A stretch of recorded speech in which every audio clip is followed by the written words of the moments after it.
PCS current news में अभी की खबर है, आईएनएस अरिदमन नौसेना में शामिल होने के लिए तैयार। आइए सबसे पहले जानते हैं चर्चा के बिंदुओं को। सबसे पहले जानेंगे चर्चा में क्यों है आईएनएस अरिदमन की विशेषताएं। आईएनएस अरिदमन के बारे में, भारत की पनडुब्बी शक्ति और अभ्यास प्रश्न की तरफ चलेंगे अंत में।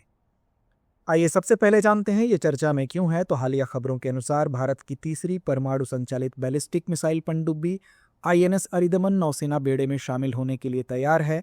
यह पनडुब्बी भारत की रणनीतिक परमाणु त्रिकोण को और मजबूत करेगी। बता दें कि आईएनएस अरिदमन को इस वर्ष के अंत तक नौसेना के बेड़े में शामिल करने की योजना है। आइए अब जानते हैं आईएनएस अरिदमन के बारे में। यह अरिहंत श्रेणी की दूसरी पनडुब्बी है। यह भारत द्वारा निर्मित तीसरी परमाणु संचालित बैलिस्टिक मिसाइल पनडुब्बी SSBN है। इसे विशाखापत्तनम के शिप बिल्डिंग सेंटर में परमाणु पनडुब्बियों के निर्माण के लिए उन्नत प्रौद्योगिकी पोत परियोजना के तहत बनाया गया है। यह भाभा परमाणु अनुसंधान केंद्र द्वारा डिजाइन किए गए 83 मेगावाट के दबाव युक्त लाइट वाटर रिएक्टर द्वारा संचालित है।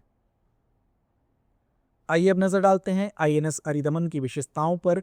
इसकी लंबाई लगभग 125 मीटर और भार करीब 7000 टन है। इसमें लगभग 95 सदस्यीय दल के रहने की क्षमता है। यह पनडुब्बी लंबी दूरी की K4 मिसाइलों से लैस होगी। बता दें कि यह पनडुब्बी ऊर्ध्वाधर प्रक्षेपण प्रणाली से हमला करने में भी सक्षम है। इस पनडुब्बी में पानी के नीचे संचार प्रणाली की सुविधा भी है। आइए अब जानते हैं भारत की पनडुब्बी शक्ति के विषय में।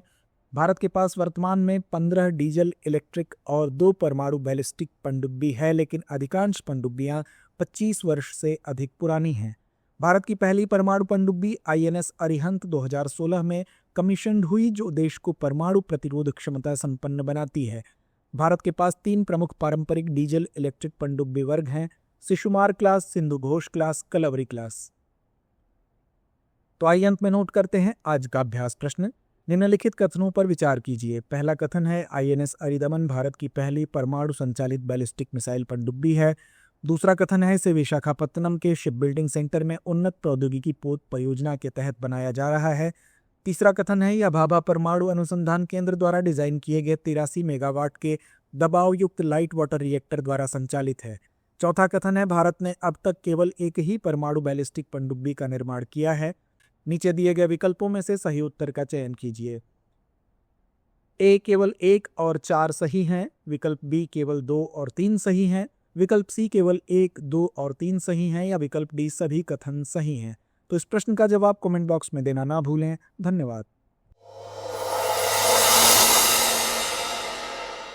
अब एग्जाम की तैयारी को और बेहतर करने के लिए हमारे चैनल को लाइक, शेयर और सब्सक्राइब करना ना भूलें।